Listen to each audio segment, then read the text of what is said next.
Olá, meu nome é Igor Oliani, eu sou aluno do professor Alfeu e neste vídeo apresentarei o controle direto de torque de máquinas de indução.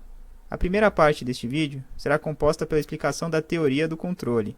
Na segunda parte, será construído o controle e simulado no ambiente Simulink do software MATLAB. Bom, o controle direto de torque, do inglês Direct Torque Control, DTC, ele foi proposto por Takahashi Noguchi em 1996. E ele é baseado numa equação, ou numa expressão, para a variação temporal do fluxo magnético do estator. Seria essa daqui. Vejam que essa expressão aqui no caso, ela está dada no referencial estacionário. Pode ser visto pelos índices aqui alfa e beta, embaixo de cada uma das grandezas vetoriais. Bom, e o que ela nos diz? Ela nos diz que essa variação aqui, ela vai ser igual ao vetor tensão aplicado nos terminais da máquina, menos a queda de tensão nos seus enrolamentos, ou seja, do enrolamento do estator. Aqui o RS seria a resistência dos enrolamentos do estator e o I aqui, o I alfa beta S, seria a corrente no referencial estacionário que passa por esses enrolamentos. Bom, se a gente partir dessa expressão aqui e considerar que esta parcela é muito pequena, ou seja, a gente vai negligenciar a queda de tensão nos enrolamentos do estator, a gente pode chegar numa outra expressão a partir da discretização do que sobrou aqui, né? Ou seja, eu vou pegar esse del psi del t e eu vou transformar num delta psi sobre um delta t. No caso, esse delta t, eu vou chamar ele de ts, que é o que a gente vê aqui. Portanto, a gente tem o seguinte, a gente tem que essa expressão ela pode ser dada da seguinte forma. A gente tem um delta psi alfa beta s, que ele basicamente vai ser o fluxo num instante t mais ts, menos no instante anterior, né? Anterior a esse passo ts, ele vai ser aproximadamente igual ao vetor tensão multiplicado por esse passo de amostragem. Portanto, a representação em vetores espaciais para as grandezas dadas na expressão do slide anterior no plano complexo assume a seguinte forma. Temos aqui então os nossos eixos alfa e beta real e imaginário. Nós temos aqui, então, o vetor fluxo do estator por instante t mais ts, o vetor fluxo do estator por instante t, e nós temos o que aqui seria a diferença entre este vetor do instante t mais ts menos este vetor aqui no instante t, conforme a expressão anterior, que ela seria equivalente ao quê? Ao vetor tensão aplicado nos terminais da máquina, ou seja, o vetor tensão alfa beta do estator, vezes este pequeno tempo, né? Esse passo de amostragem ts aqui. Mais abaixo no diagrama, temos outra aproximação feita para o controle direto de torque. Aqui, considera-se que o vetor fluxo magnético do rotor no instante t é aproximadamente igual ao vetor fluxo magnético do rotor no instante t mais ts. Isso é, durante o período ts, este vetor aqui permanece inalterado. Mais à esquerda, nós temos as representações do ângulo entre os vetores do fluxo magnético do estator e do rotor para os instantes t e t mais ts, dados aqui por θsr. A aproximação que foi feita para o vetor fluxo magnético do rotor baseia-se no comportamento dinâmico do mesmo, que é mais lento se comparado com o do fluxo magnético do estator. Ou seja, dentro do passo de amostragem ts, esta variação aqui é mínima perante a variação que nós temos para o vetor do fluxo magnético do estator. Portanto, é possível assim fazer essa aproximação, conforme foi visto no slide anterior. Por fim, nós temos aqui a expressão para o torque eletromagnético. E nessa expressão, nós temos que ela está em função dos módulos do fluxo do estator e do rotor, além, é claro, do ângulo entre eles, dados por θsr, aqui seno de θsr. Então, nós temos aqui o seguinte, 3 meios vezes P, que seria o número par de polos, vezes Lm, que é o valor da indutância mútua, dividido pelo valor da indutância própria do estator, Ls, multiplicado pelo valor da indutância própria do rotor, Lr, menos o quadrado do valor da indutância mútua. Aí nós multiplicaremos aqui, então, pelo valor do módulo do fluxo do estator e do módulo do vetor do fluxo do rotor, vezes o seno do ângulo entre eles. É com base nas expressões para o torque eletromagnético e para o fluxo magnético do estator que foi elaborada a estratégia DTC, originalmente proposta por Takahashi Noguchi em 1986. Neste slide, nós temos o diagrama de blocos do controle direto de torque, que será construído no ambiente Simulink. Neste diagrama é possível ver aqui que nós temos o acionamento de um motor de indução trifásico sendo realizado por um inversor de 2 níveis trifásico. Temos aqui como entrada os sinais de seus gates, sendo estes obtidos de uma tabela de seleção para o vetor tensão a ser aplicado nos terminais desta máquina. Como entrada para essa tabela de seleção, nós temos a presença aqui de 3 índices, também serão explorados mais adiante. O controle de velocidade do rotor é feito por uma malha externa.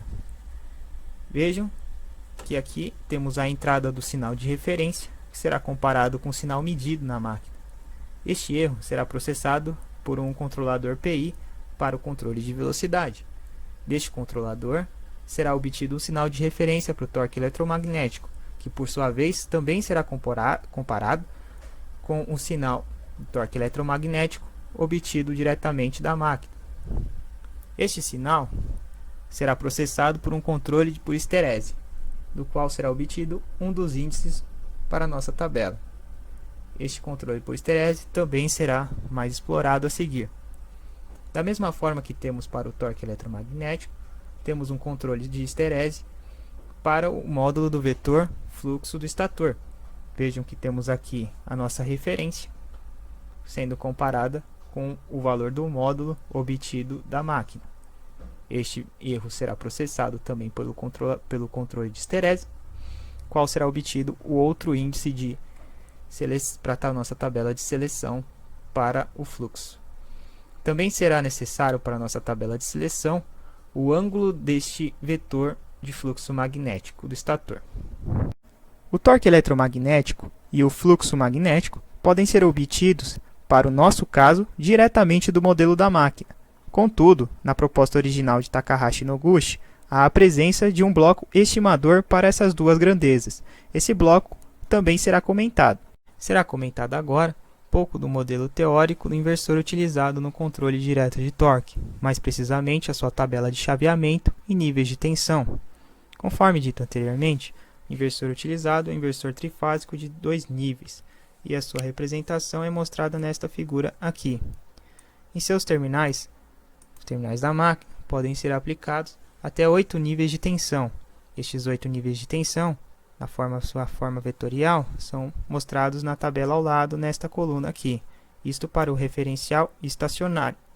Vemos também que esses 8 níveis de tensão, esses vetores, dependem da tensão contínua no barramento, caso nossa fonte descer aqui, e que eles também podem ser codificados em termos de uma sequência de pulsos que são aplicados aos gates das chaves eletrônicas que constituem o inversor. No caso, temos 6 chaves eletrônicas.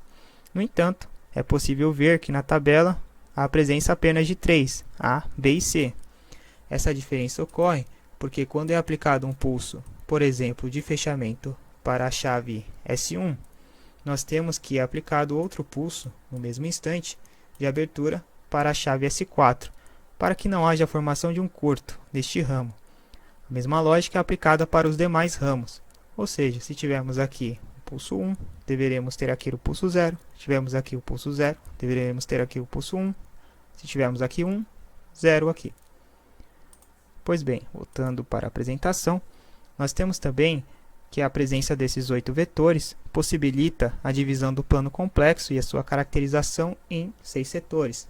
Isto porque, quando passados esses vetores por plano complexo, vemos que a representação dada aqui, com exceção de V0 e V7, que são vetores nulos, nós temos que pode ser definida uma região em torno desses vetores com 30 graus para o sentido anti-horário e para o sentido horário, formando assim um setor de 60 graus, que pode ser atribuído a esta região aqui um número, um índice.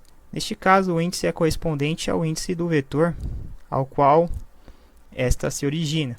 Portanto, nós temos para cada um destes 6 vetores aqui a formação de 6 setores. Essa divisão é importante porque, conforme visto na figura anterior, neste caso, o diagrama aqui, nós temos que o ângulo do vetor fluxo magnético do estator é um dos parâmetros utilizados pela tabela de seleção do vetor tensão, que será aplicado nos terminais da máquina. Mais precisamente, não será o seu ângulo, mas sim o setor ao qual este vetor, o vetor fluxo magnético, se encontra, sendo estes um dos índices de seleção para aquela tabela. Para um eventual estimador de fluxo magnético do estator, tem-se que o fluxo magnético do estator pode ser facilmente estimado utilizando-se a primeira equação do slide 2, esse cara aqui. Conforme já foi dito, esse é um passo importante para o cálculo não só do módulo deste vetor, mas também para a determinação do setor do plano complexo, do qual servirá como índice para a seleção do vetor tensão a ser aplicado nos terminais da máquina. Foi o que foi explicado anteriormente, são aquelas entradas para a tabela de seleção no vetor tensão. Para a identificação do setor, basta extrair o ângulo do vetor fluxo, deste cara aqui, e associá-lo à região correspondente, que é aquela figura do plano complexo vista no slide anterior. Então teremos intervalos de ângulos, sendo que para cada intervalo de ângulos, nós teremos um índice a eles associado, de 1 a 6. Então a gente tem que, neste estimador, no caso, seria utilizado sua forma integral desta equação, slide 2, essa expressão aqui, e que ela depende dos valores medidos para corrente e tensão. Neste caso, como estão na sua forma vetorial aqui no referencial estacionário, são necessárias ao menos 2 medições para as fases, e após serem feitas essas medições, é utilizada a transformação de Clark para se obter o vetor correspondente no estado estacionário. Esse bloco, como já foi dito, não é necessário para o controle que irei mostrar no Simulink, já que o vetor fluxo é obtido diretamente do modelo da máquina. Neste slide é apresentado o controle por esterese. Sabe-se que o vetor tensão escolhido deverá ser aquele que minimize a diferença entre o sinal de referência e o sinal medido da grandeza que se deseja controlar. Para esse método, desejamos controlar o valor do módulo do fluxo magnético do estator e o torque eletromagnético. Dessa forma, são atribuídos então 2 índices para essas diferenças, H de T para o torque e Hψ para o fluxo, onde a esses 2 índices são permitidos apenas 2 valores, 1 e menos 1. Vejam só. O valor 1 ocorre se essa diferença for superior ou igual a 0, e o valor menos 1 se o valor dessa diferença for negativo, menor que 0. Mesma coisa é feita para o módulo do fluxo. Este ponto 0 pode ser expandido para uma faixa de valores, ou uma banda, chamada de banda de esterese, conforme pode ser visto nessa figura à direita. Então nós temos aqui que para essa diferença de torque, vejam que o asterisco indica a referência, então a referência menos o medido, o valor medido. Nós temos que, se o valor dessa diferença for superior, aqui no caso, a um valor ΔT, é atribuído o valor 1 a este índice, e se for inferior a menos ΔT, é atribuído o valor de menos 1. A mesma lógica é aplicada para Hψ. Neste caso, a banda é de ΔPS, enquanto aqui era 2ΔT. Nós temos que, se essa diferença for superior a ΔPS sobre 2, é atribuído o valor 1. E se for inferior a menos ΔPS sobre 2, é atribuído o valor de menos 1. É com a posse desses índices, mais o número do setor no qual o vetor fluxo medido se encontra, que é feita a seleção do vetor tensão a ser aplicado através da tabela, que será mostrada a seguir. Assim, a tabela de seleção do vetor tensão adquire a seguinte forma. Para cada linha nós temos o número do setor do plano complexo correspondente à localização do vetor do fluxo magnético, e para cada coluna nós temos os pares com as combinações dos valores dos índices H de T e Hψ, 1 e 1, 1 menos 1, menos 1 e 1, menos 1 e menos 1. A combinação da linha mais a coluna nos dá o vetor tensão a ser aplicado, que é justamente o mesmo já mostrado anteriormente para o nosso inversor de 2 níveis. A aplicação do vetor tensão é feita para cada passo de amostragem TS. Portanto, para cada passo de amostragem TS, são feitas as medições e posteriormente calculado ou determinado o vetor tensão. Para finalizar, temos aqui as referências utilizadas para a elaboração do controle e da apresentação. Temos aqui que o modelo do inversor utilizado veio da primeira referência, o autor Rodrigues, e temos o trabalho original, Takahashi e Noguchi. Nessa segunda parte do vídeo será construído efetivamente o nosso controle, dado pelo diagrama de blocos aqui já mostrado na apresentação em slides. Pois bem, a versão utilizada do MATLAB é a versão R2015A, mas os passos que eu vou mostrar podem ser aplicados para versões mais recentes ou até mesmo versões anteriores a 2015, sem problema algum. E a primeira coisa a ser feita antes de abrirmos o programa, o MATLAB, é a declaração dos parâmetros que serão utilizados, né, na simulação. No caso são esses daqui. Então esses parâmetros eles serão carregados na memória no workspace, né, do software, e para depois serem utilizados durante as simulações. No caso, o primeiro aqui é o tempo de amostragem. Ele foi selecionado de maneira que a frequência de chaveamento do inversor fosse inferior a 20 kHz. Depois temos aqui os ganhos do controlador PI de velocidade, esse cara aqui, o ganho proporcional e o ganho integral. A seguir, os parâmetros da máquina. Estes parâmetros foram tirados de uma máquina presente no laboratório. E é importante que as unidades de medida aqui, né, escritas sejam respeitadas. Por fim, nós temos a tensão do barramento contínuo presente no inversor. Essa daqui é a tensão de pico utilizada nos terminais da máquina, sendo que a tensão de linha aqui é 380 volts. Então aqui nós temos raiz de 2 vezes 380, que dá aproximadamente 540. Aqui nós temos sigma, que é uma constante auxiliar utilizada aqui no modelo da máquina. Os vetores tensão e os seus respectivos estados das chaves do inversor, né, que gera esses vetores, já explicado na apresentação. Aqui já estão até nomeados, né, para facilitar. E por fim temos a tabela de seleção dos vetores, que é a tabela do nosso controle direto de torque. Essa tabela aqui, ela basicamente segue o modelo da apresentação, este cara aqui. Então nós temos que as linhas representam os setores de 1 a 6, e as colunas dessa matriz, na verdade, né, são os conjuntos aqui, os pares ordenados dos valores dos índices gerados pelas bandas de esterese para o torque e para o fluxo magnético. Então, para a primeira coluna nós temos o par 1 e 1, para a segunda 1, menos 1, para a terceira menos 1 e 1, e na última nós temos menos 1 e menos 1. Pois bem, esse documento, então, basicamente o que será feito? Eu vou simplesmente copiar, está aqui. Abrindo o MATLAB, eu vou clicar em New, Script, e vou colar o que foi copiado. Vejam, está tudo aqui. A seguir eu pressionarei Run. Ele vai abrir uma caixa de diálogo para que seja salvo esse novo script. Vou nomeá-la como parâmetros. Este arquivo será salvo na extensão .m. Vou salvar aqui na área de trabalho mesmo. Pois bem, e assim que você dá run nesse arquivo, que ele roda, no workspace são armazenadas as variáveis declaradas aqui.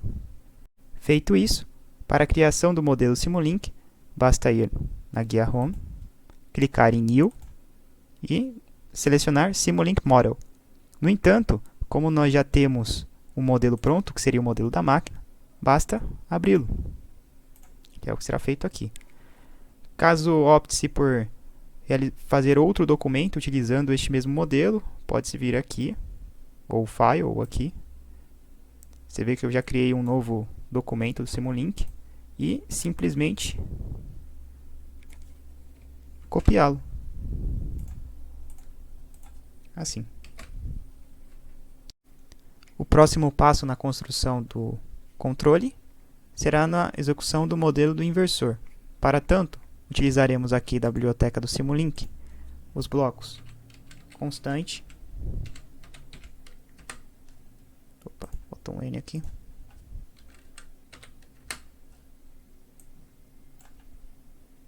e o bloco produto.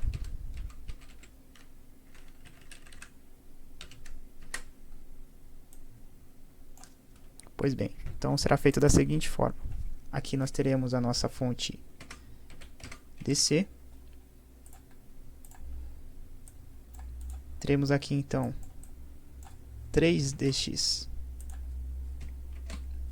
bloco produto. Vamos alinhá-los aqui.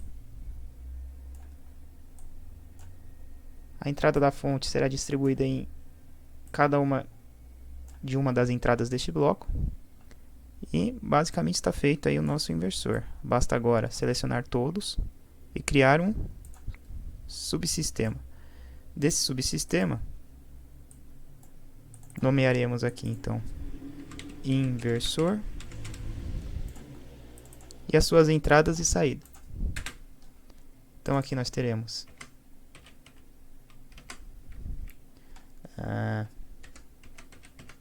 SA, SB, SC, VAN, VBN e VCN. Podemos voltar aqui. Beleza, está feito o nosso inversor. Agora será construída a malha externa para o controle de velocidade, consiste nessa junção, mais no seu controlador proporcional integral.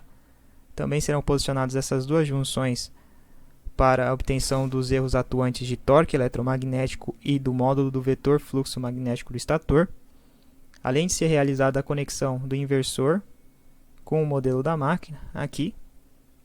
E para tanto serão utilizados os blocos soma, cuja lista de sinais é dada aqui, então é barra, mais e menos, para ter esta disposição aqui. O bloco mux, opa, sumiu você, meu amigo, aqui. O bloco payday controller, cujo domínio de tempo aqui é o contínuo. O bloco Cartesian to Polar,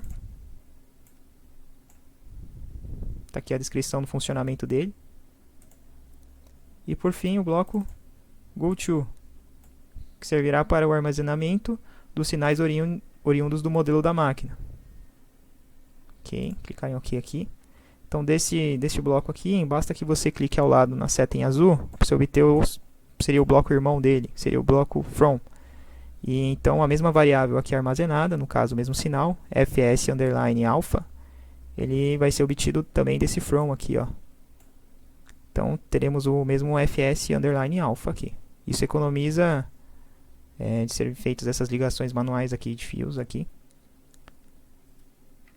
Beleza, então. Vou fazer isso de modo acelerado, mas você que está visualizando aí pode pausar o vídeo e acompanhar com mais calma.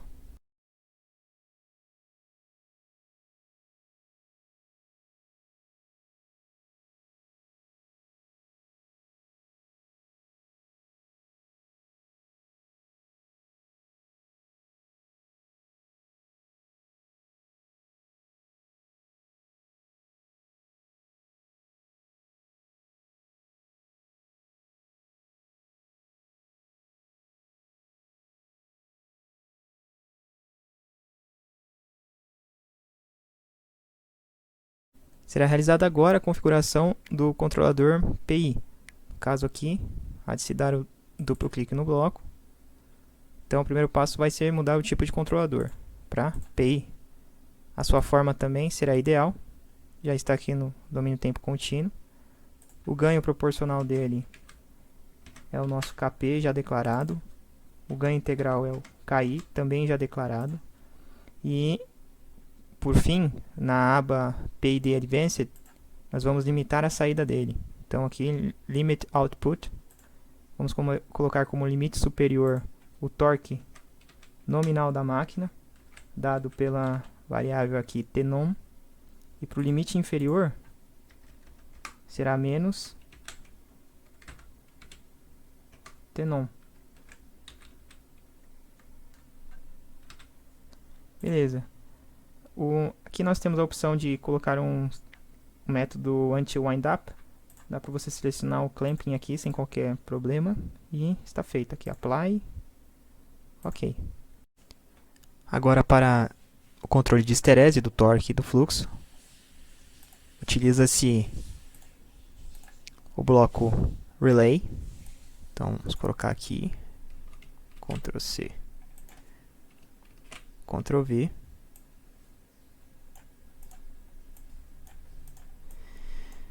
Bom, e para o torque, no caso, as especificações desse bloco serão as seguintes. Aqui será 0.15. Então nós temos aqui na banda, né, o ΔT aqui. O ponto positivo é 0.15 e o negativo menos 0.15. Então, output when on, ou seja, quando ele ultrapassar esse 0.15, o seu valor será 1. E quando ele ficar abaixo de menos 0.15, o valor menos 1. Apply. Para o fluxo vai ser feito o mesmo esquema, só que aqui no caso nós teremos 0.005 e aqui menos 0.05. Então aqui é 1 também e menos 1. Antes de prosseguirmos, já vamos dar um save no nosso programa aqui. Então só vim aqui em save, no caso nomear o arquivo como DTC, salvar.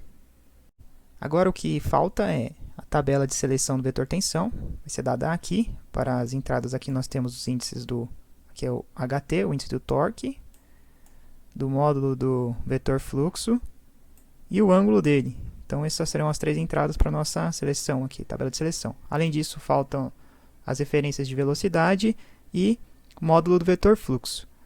Para a construção dessa tabela aqui, a gente vai vir aqui na biblioteca, digita-se MATLAB Function e vamos utilizar esse bloco aqui. Só arrastá-lo aqui e entrar. Pois bem, é uma função, né, um bloco de função. Então nós temos aqui as saídas em função de alguma operação com as entradas U aqui no caso, né? Quando a gente for alterando aqui, vai alterar lá no programa as entradas do bloco. Então, para tanto, eu tenho um script pronto aqui, que eu vou estar explicando aqui o passo a passo dele. Aqui na primeira linha, nós temos então a definição das nossas saídas, SA, SB, SC, o nome da função e as variáveis aqui envolvidas na função, né?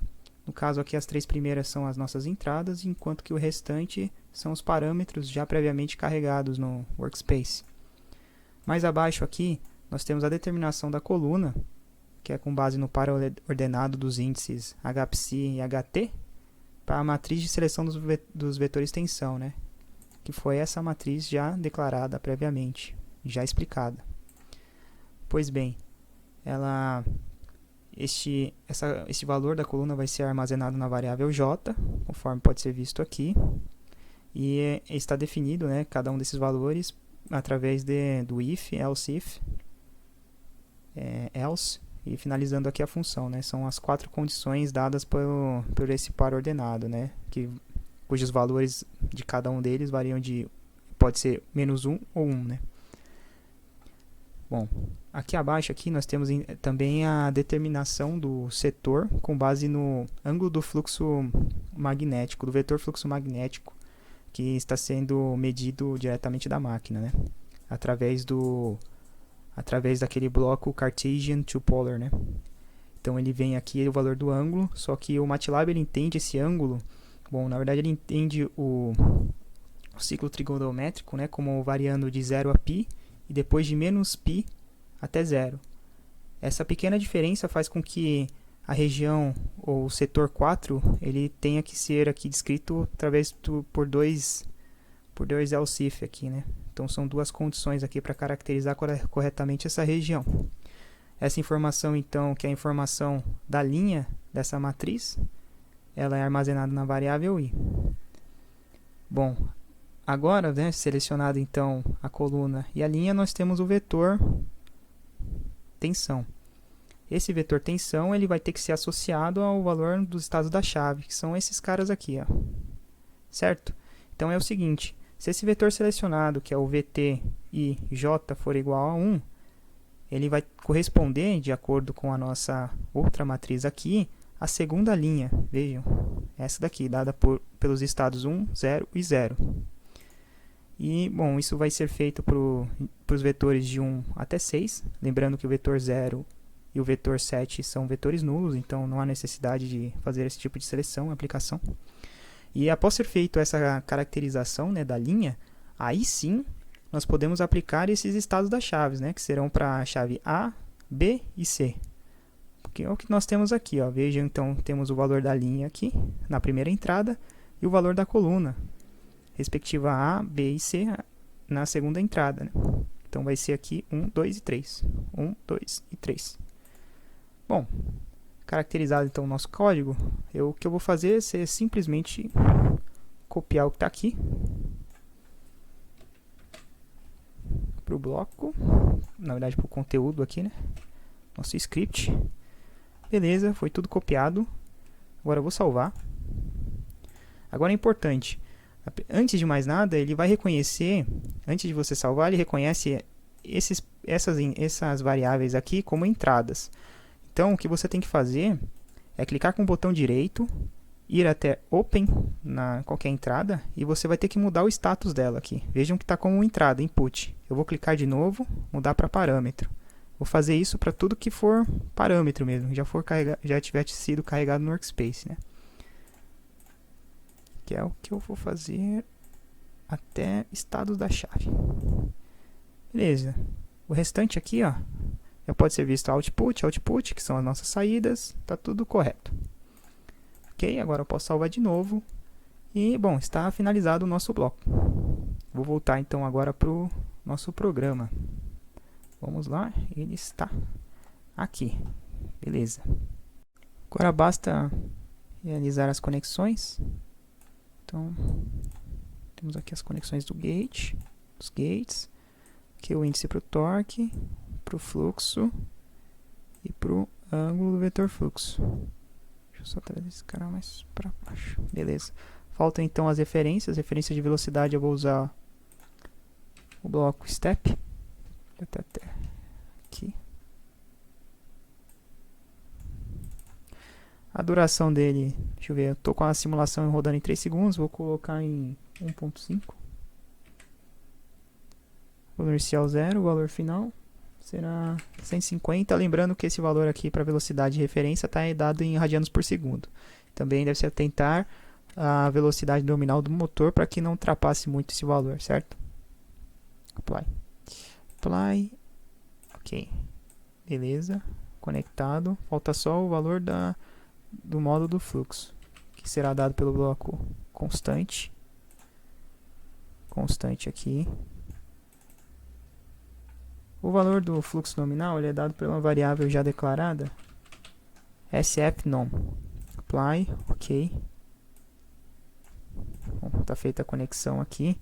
Por fim, eu vou definir o que é o tempo de amostragem para esse bloco aqui. No caso aqui, block parameters.